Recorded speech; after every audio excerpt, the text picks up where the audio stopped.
प्यारे दोस्तों, सैलाब की वजह से हिंदुस्तान के बहुत सारे इलाकों में पानी भर गया और लोगों के जानो माल का भी काफी नुकसान हुआ। कुछ इलाकों की बिगड़ती हुई हालात को देखकर लोगों की आंखों में आंसू आ गए। लोग कश्तियों के जरिए एक जगह से दूसरी जगह जाने पर मजबूर हो गए। यह पानी जब अजमेर शरीफ दरगाह में पहुंचा तो हजरत ख्वाजा गरीब नवाज रहमतुल्लाह अलैहि का ऐसा करिश्मा दिखा कि वहां पर मौजूद सारे लोगों की आंखों में आंसू आ गए और मजार पर आए हर एक हिंदू भी अल्लाहू अकबर के नारे लगाने लगे। दोस्तों, गरीब नवाज की इस करामत ने हजारों हिंदुओं की जिंदगी बदल दी। कुदरत का यह करिश्मा अजमेर शरीफ की दरगाह में पेश आया। यह राजस्थान का एक बहुत बड़ा शहर है और इस शहर के मशहूर होने की वजह हजरत ख्वाजा मोइनुद्दीन चिश्ती अजमेरी रहमतुल्लाह अलैहि है। एक वक्त था जब अजमेर में हिंदुओं का एक बहुत बड़ा मंदिर था और ये मंदिर सिर्फ राजा और रानियों की इबादत के लिए खास था। और इस मंदिर के साथ ही एक तालाब भी था जिसको हम और आप अना सागर के नाम से जानते और पहचानते हैं। हिंदू इस तालाब के पानी को बहुत ही ज्यादा पवित्र यानी पाक साफ मानते थे। इनका मानना था कि जो भी इस तालाब में नहा लेगा उसके सारे गुनाह झड़ जाएंगे। कहते हैं कि इस मंदिर में रात को इतने में चिराग जलते थे कि हर रात 12.5 मन तेल इन चिरागों में इस्तेमाल होते थे। अगल बगल के कई देहाती इलाके मंदिर के नाम थे, यानी देहात की आमदनी मंदिर पर खर्च होती थी। इस मंदिर में हजारों लोग रहते थे जिनका काम आने वालों की सेवा और देखभाल करना था कि कौन सा खुदा बेटा देता है, कौन सा देवता सेहत और तंदुरुस्ती का मालिक है और किस मूर्ति की पूजा से दौलत की बारिश होती है। हजरत ख्वाजा गरीब नवाज रहमतुल्लाह अलैहि इस मंदिर के पास चले गए और अना सागर से कुछ दूरी पर चटाई बिछाकर अपने मुरीद के साथ बैठ गए और उसी वक्त असर का वक्त हो गया। लिहाजा आप रहमतुल्लाह अलैहि ने हजरत कुतुबुद्दीन बख्तियार काकी रहमतुल्लाह अलैहि से अजान देने को कहा। कुफ्र व शिर्क के गढ़ अजमेर में अल्लाह की वहदानियत और मोहम्मद सल्लल्लाहु अलैहि वसल्लम की रिसालत का यह पहला ऐलान था। वो लोग इस्लाम को नहीं जानते थे कि इस्लाम क्या है, चुनांचे अजान की आवाज सुनकर वह हैरान हो गए और अपने घर से निकल आए। सब मुसाफिरों ने अना सागर के पानी से वजू किया और नमाज पढ़ना शुरू किया। सब हिंदू हैरान रह गए कि सब भगवान तो अंदर हैं, तो फिर यह लोग किस भगवान को पुकार रहे हैं। जब शाम हो गई तो फिर यह लोग किस भगवान को पुकार रहे हैं। जब शाम हुई तो राजा के ऊंट जो दिन में चरने के लिए गए हुए थे अपने चरवाहों के साथ वापस आने लगे। इत्तेफाक से जहां ख्वाजा गरीब नवाज रहमतुल्लाह अलैहि अपने साथियों के साथ बैठे हुए थे वो जगह राजा के ऊंटों के बैठने की जगह थी। चरवाहों ने ख्वाजा गरीब नवाज रहमतुल्लाह अलैहि से कहा, उठो बाबा, ऊंटों के बैठने की जगह खाली करो आप। रहमतुल्लाह अलैहि ने फरमाया, इतना बड़ा मैदान पड़ा है, ऊंट तो कहीं भी बैठ सकते हैं, क्यों मुसाफिरों को तंग करते हो। लेकिन वो ना माने और जिद कर रहे हैं कि ऊंट इसी जगह पर बैठेंगे। आखिर उन्होंने बहुत बदतमीजी से कहा, ये राजा के ऊंटों के बैठने की जगह है और इधर राजा के ऊंट ही बैठेंगे, तुम लोग कहीं और डेरा लगाओ। आखिर आप रहमतुल्लाह अलैहि ने उठते हुए हजरत कुतुबुद्दीन बख्तियार काकी रहमतुल्लाह अलैहि से फरमाया, उठो कुतुबुद्दीन, ये कह रहे हैं कि इनके बैठने की जगह है तो चलो ऊंट ही बैठे रहेंगे। यह कहकर आप रहमतुल्लाह अलैहि अपने साथियों के साथ वहां से उठ गए। अगली सुबह जब ऊंटों को चराने का वक्त आया और उनको चराने के लिए जाने लगे तो चरवाहों ने ऊंटों को उठाना चाहा, लेकिन पता नहीं ऊंट तो उठने के काबिल ही नहीं थे। उन्होंने ऊंट को मार मार कर जबरदस्ती उठाना चाहा, लेकिन वह बैठे ही रहे। चरवाहे बहुत ज्यादा परेशान थे कि जो ऊंट उनके एक इशारे पर उठ जाते थे, आज क्या हो गया है, क्यों नहीं उठ पा रहे हैं। आखिर उन्हें याद आया कि कल उस मुसाफिर फकीर ने कहा था कि चलो ऊंट ही बैठे रहेंगे। लोग इकट्ठा होना शुरू हो गए। कोई कह रहा था कि फकीर कोई काबिल जादूगर है और किसी ने कहा कि वह कोई भगवान का अवतार है। धीरे धीरे बात राजा तक पहुंच गई कि एक मुसाफिर फकीर ने राजा के ऊंटों पर जादू कर दिया है। राजा ने ख्वाजा गरीब नवाज रहमतुल्लाह अलैहि को पैगाम भेजा कि तुम कैसे फकीर हो जो बेजुबान को बांध कर रखते हो, ये बेचारे भूखे प्यासे मर जाएंगे, इसलिए मेहरबानी करके अपना जादू वापस ले लो आप। रहमतुल्लाह अलैहि ने फरमाया, हम मुसलमान हैं और मुसलमान बद्दुआ नहीं करते, ना ही जादू करते हैं। जाओ कहो, जिसके हुक्म से बैठे थे उसी के हुक्म से उठ खड़े हो जाओ। अब जो जाकर उठाया तो ऊंट फौरन उठ गए और अब हिंदुओं की दिलचस्पी उन मुसाफिरों में बढ़ने लगी। 5 वक्त अजान होती और नमाज की अदायगी की जाती। आखिर राजा तक यह बात पहुंच गई। कुछ फकीर आए हैं जो मुसलमान हैं, 5 वक्त अजान देते हैं और हमारे पवित्र तालाब को हाथ मुंह धोकर भ्रष्ट करते हैं, यानी कि नापाक करते हैं, और तौर हमारे धर्म के खिलाफ बातें करते हैं। कहते हैं कि ये मूर्तियां पूजने के काबिल नहीं हैं, ये तो सिर्फ पत्थर हैं, इसलिए उन्हें यहां से उठाया जाना चाहिए। राजा ने फकीरों को पैगाम भिजवाया कि तुम लोग मांस गोश्त खाते हो, हमारे धर्म के खिलाफ बोलते हो, और तो और हमारे पाक तालाब को अपने हाथ डालकर नापाक करते हो, जो हम बर्दाश्त नहीं कर सकते। इसलिए तुम लोग यहां से चले जाओ। आप रहमतुल्लाह अलैहि ने फरमाया कि और भी तो इतनी दुनिया आती है, हमारे पानी पी लेने से कौन सी कमी आ जाएंगी। लेकिन वह कहने लगे, वह सब हमारे धर्म के लोग हैं और तुम दूसरे धर्म के हो। आइंदा तुम लोगों ने तालाब को नापाक किया तो हम बर्दाश्त नहीं करेंगे। आप रहमतुल्लाह अलैहि ने हजरत कुतुबुद्दीन बख्तियार काकी रहमतुल्लाह अलैहि से फरमाया, कुतुबुद्दीन शायद यह लोग आइंदा हमारे पानी पी लेने पर कोई लड़ाई झगड़ा करेंगे। जाओ, एक मशकीजा पानी ले आओ ताकि जरूरत के वक्त कुछ तो पानी मौजूद हो। लिहाजा हजरत कुतुबुद्दीन बख्तियार काकी रहमतुल्लाह अलैहि ने उनसे फरमाया कि चलो हम मस्कीजा भर लेते हैं। वो इस शर्त पर मान गए कि तुम्हारा जिस्म पानी से छूना नहीं चाहिए। हजरत कुतुबुद्दीन बख्तियार काकी रहमतुल्लाह अलैहि ने तालाब की सीढ़ियों पर जाकर बैठे और मशकीजा में पानी डुबो दिया। जब वह भर गया तो हजरत कुतुबुद्दीन बख्तियार काकी रहमतुल्लाह अलैहि ने वह मशकीजा ऊपर खींचा, लेकिन जूं ही मशकीजा पानी से बाहर निकाला, अना सागर का पानी सूख चुका था। ऐसा लग रहा था कि अना सागर का सारा पानी मशकीजा में बंद हो गया था। अना सागर का सूखना था कि पूरे अजमेर में कोहराम मच गया और वह रो रहे थे कि जो हम गुनाहों की गठरियां लाते हैं और ना सागर में घुसल करके उनसे छुटकारा पा लेते हैं, अब हम गुनाहों का बोझ लेकर किधर जाएंगे। सारे इलाके में खबर फैल गई कि मुसाफिर फकीर ने जादू के जोर से अन्ना सागर को सुखा दिया है। राजा ने जब यह सुना तो वो बहुत परेशान हो गया। उसने अपने वजीर को बुलाया। सबने यही कहा कि फकीर या तो जादूगर है या फिर वाकई में कोई कामिल फकीर है। साथ ही वह परेशान हुए कि अजमेर की रौनक तो थी ही, अन्ना सागर के दम से, इसी की वजह से तो लोग दूर दूर से अजमेर आते थे और अपना ईमान ताजा करके लौटते थे। अन्ना सागर के सूख जाने से हिंदू धर्म की प्रचार को बहुत बड़ा धक्का लगा था और यह बहुत ही हैरान करने वाली बात थी। आखिर तय किया गया कि फकीर से बात किया जाए। आखिर वह चाहता क्या है? अगर उसकी कोई जरूरत खाने पीने की चीज है तो हम मान लेंगे, या फिर मर्द, औरतें और बच्चे जाकर फकीर को मनाएंगे कि लोगों को परेशानी से बचा लीजिए और हम पर रहम कीजिए, हम पाप का बोझ उठाए, किधर जाएं और कैसे सुकून पाए। यह काम ज्यादा आसान था। लिहाजा सारे लोग बाबा साहब रहमतुल्लाह अलैहि के पास आए और बोले, बाबा तुम भी वजू कर लिया करना, लेकिन भगवान के वास्ते हमारा अन्ना सागर हमें लौटा दो आप। रहमतुल्लाह अलैहि ने हजरत कुतुबुद्दीन बख्तियार काकी रहमतुल्लाह अलैहि से फरमाया, जाओ कुतुबुद्दीन, मशकीजा वापस तालाब में डाल दो। जूं ही मशकीजा तालाब में उल्टा गया, अन्ना सागर किनारों तक उछल आया। उस पानी ने कई दिलों को धो डाला। हिंदू कौम की अपनी तारीखी किताबों में भी हिंदू इतिहासकार इस बात को मानते हैं। उस शाम 32,000 हिंदू कलमा पढ़कर मुसलमान हुए थे।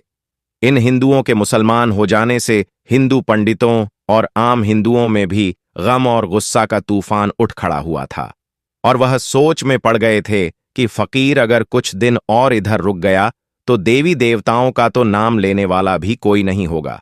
लिहाजा लोगों ने राजा को मजबूर किया कि जल्द से जल्द कुछ किया जाए। राजा ने मंदिर के बड़े पंडित रामदेव को बुलाया और उसे बाबा साहब रहमतुल्लाह अलैहि से मुकाबला करके जल्द से जल्द उन्हें हराने को कहा और अजमेर से बाहर निकाल देने का हुक्म दिया। रामदेव अपने वक्त का माना हुआ पंडित था, जिसकी इल्मी काबिलियत की दूर दूर तक धूम मची हुई थी। उसने राजा को यकीन दिलाया कि जल्द ही राजा को कोई अच्छी खबर सुनाएगा। रामदेव बाबा साहब रहमतुल्लाह अलैहि के पास आया और उल्टे सीधे सवालात करना शुरू कर दिए। बाबा साहब रहमतुल्लाह अलैहि चुप रहे। जब रामदेव ने हंस से बढ़कर शोर मचाना शुरू किया तो बाबा साहब रहमतुल्लाह अलैहि ने उसकी तरफ आंख उठाई और मुस्कुराकर फरमाया, रामदेव, तू शोर मचा रहा है और मैं तेरे माथे पर ईमान का नूर चमकता देख रहा हूं। उस निगाह और उस लहजे में ना जाने क्या जादू था कि रामदेव कदमों में गिर गया और रोते हुए बोला, बाबा, जिस धर्म के तुम हो उसी धर्म में मुझे भी शामिल कर लो। सब लोग जो ये सब देख रहे थे देखते ही रह गए, हैरान थे, परेशान थे कि यह क्या हुआ। जो खरीदने आया था वह खुद बिक चुका है, जो जीतने आया था वह हार चुका है।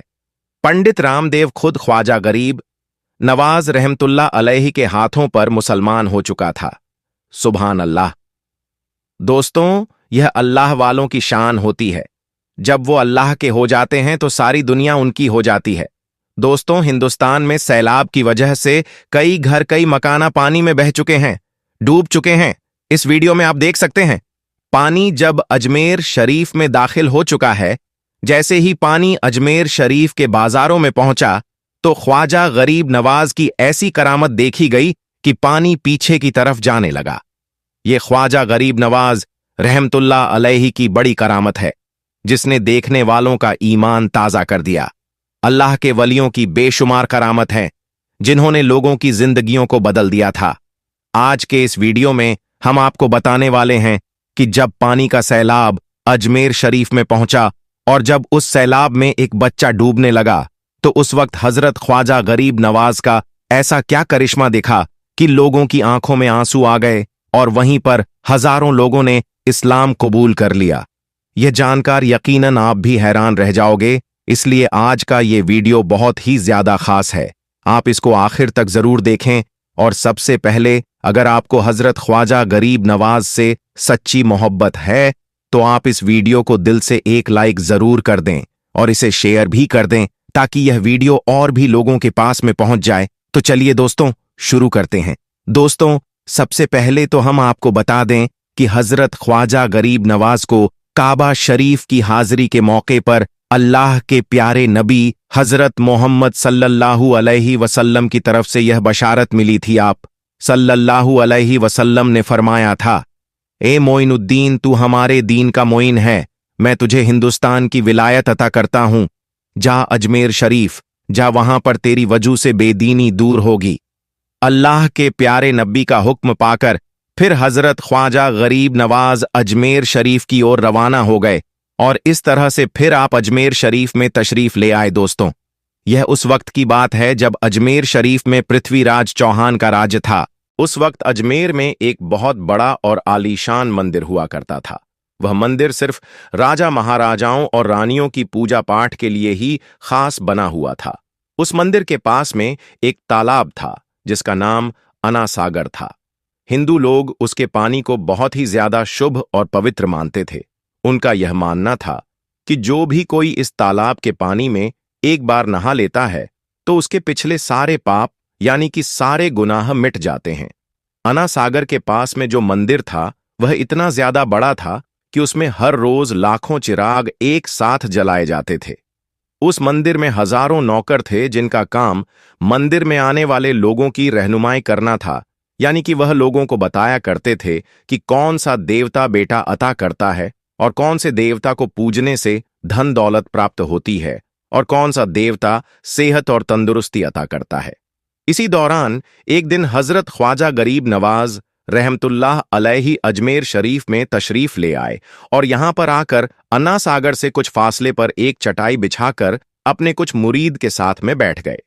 थोड़ी देर बाद ही असर का वक्त हो गया, इसीलिए हजरत ख्वाजा गरीब नवाज ने अपने एक मुरीद हजरत कुतुबुद्दीन से अजान देने को कहा।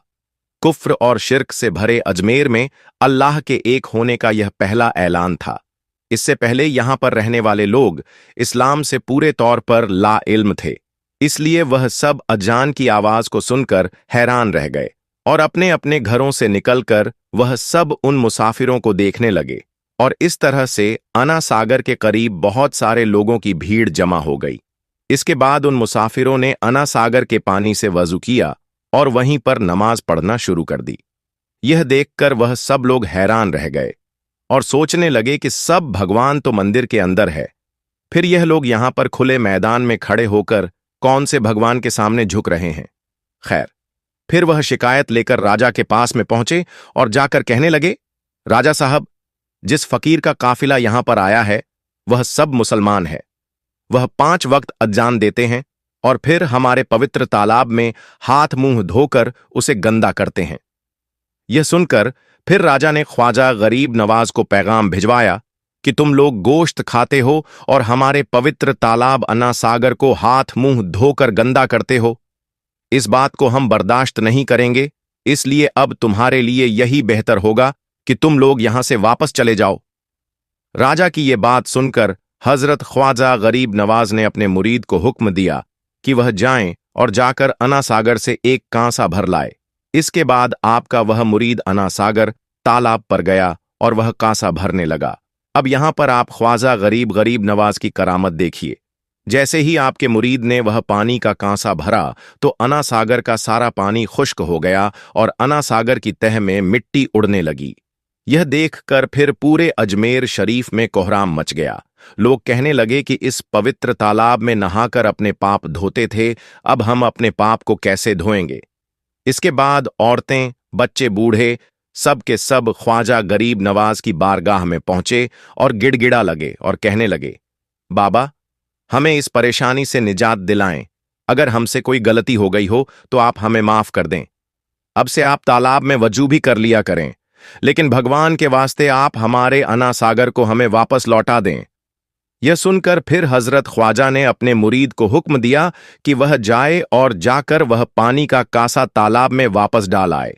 इसके बाद जैसे ही वह पानी का कांसा तालाब में डाला गया तो अन्ना सागर का पानी उछाल मार मार कर वापस तालाब में आ गया और तालाब वापस पानी से भर गया। दोस्तों, फिर एक दिन की बात है, हजरत ख्वाजा गरीब नवाज असर की नमाज से फारिग होकर दरिया के किनारे सैर कर रहे थे। इतने में आपकी नजर एक बूढ़ी औरत पर पड़ी जो जारो कतार रो रही थी और वह कपड़े से अपने आंसू साफ कर रही थी। यह देखकर हजरत ख्वाजा गरीब नवाज ने अपने एक खादिम को अपने पास बुलाया और हुक्म दिया कि वह उस औरत के पास जाए और जाकर उससे पूछे कि वह क्यों रो रही है। हुक्म पाकर वह नौकर उस औरत के पास गया और पूछने लगा, ए माई, आप क्यों रो रही हैं? आपके रोने की वजह क्या है? इस पर उस बूढ़ी औरत ने उसे बताने से इनकार कर दिया। इसके बाद हजरत ख्वाजा गरीब नवाज खुद उस औरत के पास तशरीफ ले गए और आपने उस बूढ़ी औरत से दरियाफ्त किया, ए माई, आप क्यों रो रही हैं? हजरत ख्वाजा गरीब नवाज के नूरानी चेहरे को देखकर उस बूढ़ी औरत ने बताना शुरू कर दिया। वह कहने लगी, बाबा, मुझे ना ही किसी ने मारा है और ना ही मुझे किसी ने सताया है, लेकिन बात यह है कि मैं जब भी यहां पर आती हूं तो मुझे मेरा इकलौता बेटा याद आ जाता है।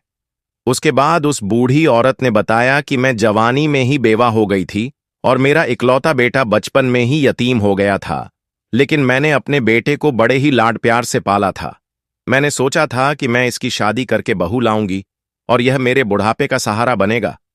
फिर एक दिन मैं अपने बेटे के साथ इस तालाब में नहाने के लिए आई और अपने हाथ धोने के लिए आई।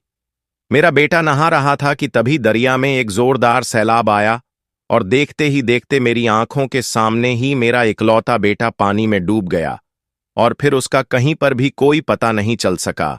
इस तरह वह मेरा इकलौता बेटा मर गया। इसलिए अब जब भी मैं यहां पर आती हूं तो मुझे वह मंजर याद आ जाता है और फिर मैं अपने बेटे की याद में रोने लग जाती हूं। यह सुनकर हजरत ख्वाजा गरीब नवाज ने फरमाया, ऐ माई, आपके बेटे को डूबे हुए कितने दिन हो गए हैं? तो वह कहने लगी कि 12 साल हो गए हैं। इसके बाद हजरत ख्वाजा गरीब नवाज ने फरमाया, ए माई, रो मत, अब तो मेरी अल्लाह की कुदरत का करिश्मा देख, अभी थोड़ी देर में ही तेरा वह बेटा वापस आ जाएगा। दोस्तों, इसके बाद हजरत ख्वाजा गरीब नवाज ने वहीं पर मुसल्ला बिछाया और 2 रकात नमाज अदा की और फिर हाथ उठाकर अल्लाह से दुआ करने लगे। आप कहने लगे, ए मेरे परवरदिगार, इस माई के बेटे को वापस कर दे। इस पर अल्लाह ताला की तरफ से इरशाद हुआ, ए मोइनुद्दीन, ए मेरे बंदे, इसका जो बेटा डूबा था उसे तो मछलियां खा गईं और फिर उन मछलियों को इंसान खा गया है। इंसान खाकर उसको हजम भी कर गया है। फिर जब इंसान ने हजम किया तो उसे कीड़े खा गए हैं। फिर कीड़ों को यह जमीन हजम कर गई। तो ये सुनकर हजरत ख्वाजा गरीब नवाज ने अर्ज किया, मौला तेरे लिए क्या मुश्किल है? तो इस पर अल्लाह ताला ने इरशाद फरमाया, ए मोइनुद्दीन, ए मेरे बंदे, तू कुछ और मांग ले। इसके बाद हजरत ख्वाजा गरीब नवाज ने वहीं पर अपना जोगा उतार दिया और अर्ज करने लगे, ए मेरे मौला, तेरी इज्जत की कसम, अगर इसका बेटा वापस नहीं आया तो मैं जिंदगी भर यह लिबास नहीं पहनूंगी। बस इतना कहना था कि इतने में ही अल्लाह ताला की तरफ से इरशाद हुआ, ए मोइनुद्दीन, ए मेरे बंदे, अब तू मेरी कुदरत का करिश्मा देख। इसके बाद पलक झपकते ही बूढ़ी औरत का वह बेटा उसी तरह से दरिया के किनारे पर आ गया जिस तरह से वह 12 साल पहले दरिया के किनारे पर खड़ा था। अल्लाह की कुदरत का यह करिश्मा देखकर वह बूढ़ी औरत दंग रह गई। फिर हजरत ख्वाजा गरीब नवाज ने फरमाया, माई, तुझे तेरा बेटा मिल गया है, अब तू खुशी से अपने घर पर ले जा। दोस्तों, कहा जाता है कि इस हैरत अंगेज मंजर को देखकर फिर हजारों लोगों ने इस्लाम कबूल कर लिया था। हिंदू धर्म की खुद अपनी तारीखी किताबों में लिखा है कि उस शाम 30,000 लोगों ने एक साथ में कलमा पढ़ा था। इसके बाद हजरत ख्वाजा गरीब नवाज ने अल्लाह से अर्ज किया, हे अल्लाह, मुझे इसके लिए 3 मर्तबा क्यों कहना पड़ा? आखिर इसका क्या राज है? इस पर अल्लाह ताला ने इरशाद फरमाया, ए मोइनुद्दीन, इसके बेटे को मछली खा गई, मछली को इंसान खाकर हजम कर दिया, जिसको फिर कीड़ों ने खा लिया, कीड़ों को भी मिट्टी खा गई। हे मोइनुद्दीन, फिर तुम्हारे कहने पर जमीन के अंदर जो कीड़े थे, हमने उन कीड़ों से उनको निकाला। दूसरी मर्तबा फिर हमने मछलियों के पेट से उन्हें निकाला, और तीसरी मर्तबा हमने उनको इंसान के रूप में एक नई जिंदगी अता कर दी। सुबहान अल्लाह। दोस्तों, अगर आपको हजरत ख्वाजा गरीब नवाज से सच्ची मोहब्बत है तो आप इस वीडियो को दिल से एक लाइक जरूर कर देना और कमेंट बॉक्स में या ख्वाजा लिखकर शेयर भी कर देना, ताकि यह वीडियो और भी लोगों के पास में पहुंच जाए। मिलते हैं फिर एक नई वीडियो में। अस्सलामु अलैकुम।